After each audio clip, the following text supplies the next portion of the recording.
जिंदाबाद जिंदाबाद जिंदाबाद बीआरपीएस जिंदाबाद जिंदाबाद जिंदाबाद बीआरपीएस जिंदाबाद बीआरपीएस जिंदाबाद बीआरपीएस जिंदाबाद जोहार कोंडा लक्ष्मण बाबूजी जोहार जोहार అన్న నమస్తే అన్న. నమస్తే నమస్తే. ఈరోజు ఈ మానవ దీక్ష కార్యక్రమం ఎందుకోసం చేపడతా ఉన్నాను? తెలంగాణ ప్రభుత్వం ప్రతిష్టాత్మకంగా కులగణన నిర్వహించింది.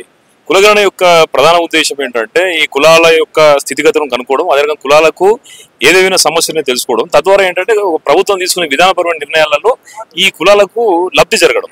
అయితే గత ప్రభుత్వంలో ఏం జరిగిందంటే ఈ కులాల మధ్య అంతరాలను రెచ్చగొట్టడం, అదే రకంగా కులాలకు సంబంధించినటువంటి సహకార సంఘాలను విచ్ఛిన్నం చేయడం, ఈ యొక్క కుల సంఘాల నాయకత్వాన్ని ముందుకు రానియకపోవడము, కూడా ఫెడరేషన్లు కార్పొరేషన్లకు పాలక మండలి ఏర్పాటు చేయకుండా వాళ్ళని ఇబ్బంది పెట్టడం, ఇవన్నీ కూడా గత ప్రభుత్వంలో జరిగినాయి.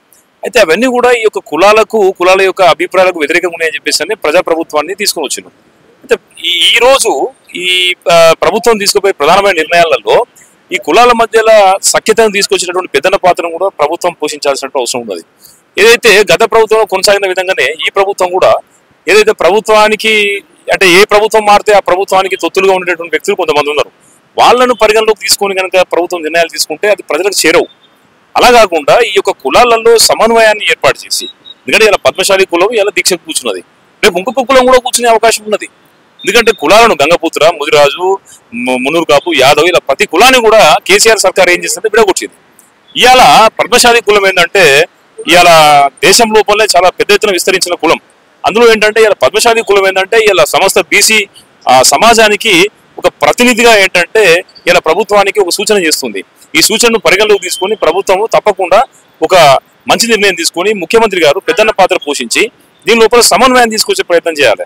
రేపు 9వ తారీఖు కూడా ఏంటంటే హైదరాబాద్లో అఖిల భారత పద్మశాలి సంఘం ఒక ఏంటంటే ఒక పెద్ద ఎత్తున మహాసభ నిర్వహిస్తుంది. దాన్ని కూడా ముఖ్యమంత్రి గారు వినడానికి సముఖంగా ఉన్నారు.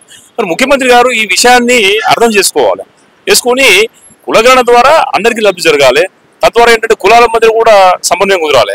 అయితే ఆ విషయాన్ని ముఖ్యమంత్రి గారు కూడా కొంతమంది మిస్గైడ్ చేస్తూ ఉన్నారు.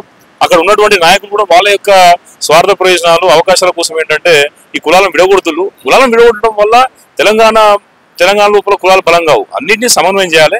ఆ సమన్వయం చేసేటువంటి బాధ్యతను మన ప్రముఖ నాయకులు తెలంగాణ ముఖ్యమంత్రి వర్యులు రేవంత్ రెడ్డి గారు తప్పకుండా ఒక పెద్దన పాత్ర తీసుకుంటారు అనుకుంటున్నాను. కులాల మధ్య చిచ్చు పెట్టి రాక్షస రాజకీయాలు ఎవరు చేస్తున్నారని చెప్పుకోవచ్చు. చాలా ప్రభుత్వం అదే జరిగింది కదా. ప్రభుత్వంలో జరగడం వల్లనే ఇవాళ ఆ ప్రభుత్వం బాగాలేదని మనం కొత్తగా ఈ యొక్క ప్రజా ప్రభుత్వం తీసుకొచ్చినాం. మరి ప్రజా ప్రభుత్వంలో ఆకాంక్ష నెరవేరాలంటే ప్రభుత్వం ఏంటంటే ప్రజల బాధలను తెలుసుకోవాలి కదా. ఇలా ఆచార్య కొండ లక్ష్మణ్ బాబూజీ అంటే తెలంగాణకు ఒక స్ఫూర్తి ప్రదాత, తెలంగాణకు జాతిపిత. అటువంటి పెద్ద మనిషి యొక్క సమన్వయం అంటే ఆయన యొక్క విగ్రహం సాక్షిగా ఇలా మౌన దీక్ష చేసి గాంధేయ మార్గంలో అంటే అది ఒక పెద్ద మార్పుకు లేకపోతే ఒక ఆలోచనలను పెంపొందించడానికి దీన్ని మనం సూచనగా చూడొచ్చు. మన రాష్ట్రంలో చూసుకున్నట్టయితే ఎక్కడ చూసినా బీసీ నినాదం అనేది ఇప్పుడు గట్టిగా వినిపిస్తా ఉంది. మరి బీసీ ఉద్యమం రాబోయే రోజుల్లో వచ్చే అవకాశం? బీసీ ఉద్యమం ఇప్పుడు తప్పకుండా బీసీ ఉద్యమం ఇయ్యాలి కాదు. ఆ రోజు ఏంటంటే ఆచార్య కొండ లక్ష్మణ్ బాబూజీ గారు, అదే రకంగా శివశంకర్ గారు, అదే రకంగా అనేక మంది ప్రముఖులు కూడా ఆ రోజే బీసీల గురించి బాగా పాటుపడరు. ఇలా బీసీ ఉద్యమం ఉవ్వెత్తున ఎగిసి పడుతుంది. అందులో ఈ యొక్క కులాల మధ్య సఖ్యత, కులాల మధ్య సమన్వయం కూడా చాలా ఇంపార్టెంట్. బీసీ ఉద్యమం బాగుపడాలంటే, బలపడాలంటే తప్పకుండా ఈ సమన్వయాన్ని కూడా సాధించాలి. అందుకే బీసీ రాజ్యాధికార సమితి ఈ సమన్వయం కోసం ఏంటంటే పాటుపడుతుంది. వాళ్ళకు సంఘీభావం తెలియజేయడానికి వాళ్ళు రావడం జరిగింది. మరి తెల్ల అంటే ఈ కర్ర దుస్తులు ఎందుకు ధరించారన్న ఈరోజు? నిరసన అంటే ఈ కొనసాగుతున్నటువంటి కార్యక్రమాలు, అదే రకంగా కొనసాగుతున్న పద్ధతులకు వ్యతిరేకంగా వీళ్ళు నిరసన చేసిండ్రు. మరి నిరసన ఏంటంటే ప్రభుత్వం అర్థం చేసుకోవాలి. రేపు ఉదయం కూడా ఏంటంటే ఒక అఖిలపక్ష సమావేశం కూడా ఏర్పాటు చేస్తున్నట్టు తెలుస్తుంది.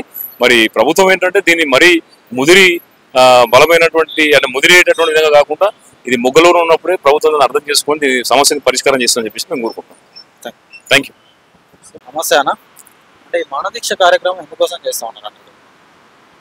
తెలంగాణ రాష్ట్ర పద్మశాలి సంఘం తరఫున ఈరోజు కొండ లక్ష్మణ్ బాబూజీ విగ్రహం దగ్గర మౌన దీక్ష చేస్తున్నాం. అది ఎందుకు చేస్తున్నాం అంటే తెలంగాణ రాష్ట్రంలో ఈ రేపు 9వ తారీఖు నాడు అఖిల భారత పద్మశాలి సంఘం, తెలంగాణ ప్రాంత పద్మశాలి సంఘం అనే దాని మీద ఒక మహాసభ పెడుతున్నారు. అవి ఆ తెలంగాణ రాష్ట్ర పద్మశాలి సంఘం, ప్రాంత పద్మశాలి సంఘం, అఖిల భారత పద్మశాలి సంఘం అనేది నామినేటెడ్ మీద ఉత్తరించినటువంటి సంఘాలు అవి. ఇప్పుడు మా సంఘం ఏంటంటే తెలంగాణ రాష్ట్ర పద్మశాలి సంఘం అనేది గత 2 సంవత్సరాల క్రితమే ఎన్నిక అయింది. అది తెలంగాణ రాష్ట్ర పద్మశాలి సంఘము తెలంగాణలో 50,000 మెంబర్షిప్తోని ప్రజాస్వామ్య పద్ధతి ప్రకారంగా ఎన్నికైనటువంటి తెలంగాణ రాష్ట్ర పద్మశాలి సంఘం విస్మరించి మరి రాష్ట్ర ప్రభుత్వము తెలంగాణ ప్రాంత పద్మశాలి సంఘం కొమ్ముగాసి వారినే పిలిపించి వారితోని మరి మహాసభ పెట్టియడం అనేది కరెక్ట్ కాదు. మేము తెలంగాణ రాష్ట్ర పద్మశాలి సంఘం అనేది ప్రజాస్వామ్య పద్ధతి ప్రకారంగా బ్యాలెట్ ద్వారా ఎన్నికైనటువంటి సంఘం. యావత్ భారతదేశంలో ఏ కులానికి కూడా 50,000 మెంబర్షిప్ ఉండి ప్రజాస్వామ్య పద్ధతి ప్రకారంగా ఎన్నికైనటువంటి కులం అనేది ఉన్నదంటే అది తెలంగాణ రాష్ట్ర పద్మశాలి సంఘం ఒకటే ఉన్నది. దాన్ని ప్రభుత్వం గుర్తించి రేపు రాబోయేటువంటి చేనేత సమస్యలే కానీ లేకుంటే ప్రభుత్వం నుంచి వచ్చేటువంటి ఫలాలు ఏమున్నా కానీ సంక్షేమ ఫలాలు ఏమున్నా కానీ తెలంగాణ రాష్ట్ర పద్మశాలి సంఘాన్ని అనుసరించే మీరు ఆ యొక్క ఫలాలను అందించాలని చెప్పిన దాని మీద కోరుకుంటున్నాం. కులాల మధ్య చిచ్చుపెట్టి రాజకీయాలు చేస్తున్నారని చెప్పి అంటున్నారు కదా, ఎవరి కులాల మధ్య చిచ్చుపెట్టి? తెలంగాణ రాష్ట్ర ప్రాంత పద్మశాలి సంఘం అనేది ఒకటి ఉన్నది. దాన్ని అక్కడ ఉన్నటువంటి కమర్తం మురళి తెలంగాణ ప్రాంత పద్మశాలి సంఘం అధ్యక్షుడు ఉన్నాడు. ఆయనకును తుమ్మల నాగేశ్వరరావుకు దగ్గర ఉండి ఆ యొక్క సంఘాన్ని ముందుకు తీసుకుపోయేటువంటి పరిస్థితి చేస్తున్నారు.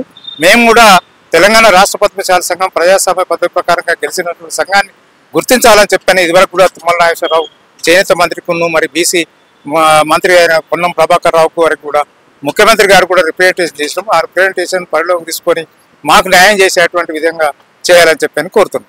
మీరు చెప్పండి అన్న, ఇప్పుడు మనం చూసుకున్నట్టయితే రాష్ట్రం ప్రతిష్టాత్మకంగా తీసుకున్నటువంటి కులగణన సర్వే ఏదైతే ఉందో మరి కులగణన సర్వే సజావుగా జరిగిందని అనుకుంటున్నారా? తెలంగాణ రాష్ట్రంలో మరి కులగణన జరిగింది, ఒక ప్రతిష్టాత్మకంగా తీసుకున్నటువంటి సంఘం. అటువంటిది మా తెలంగాణ రాష్ట్రంలో పద్మశాలి యొక్క సంఖ్య 12 లక్షలు మాత్రమే చూపించింది.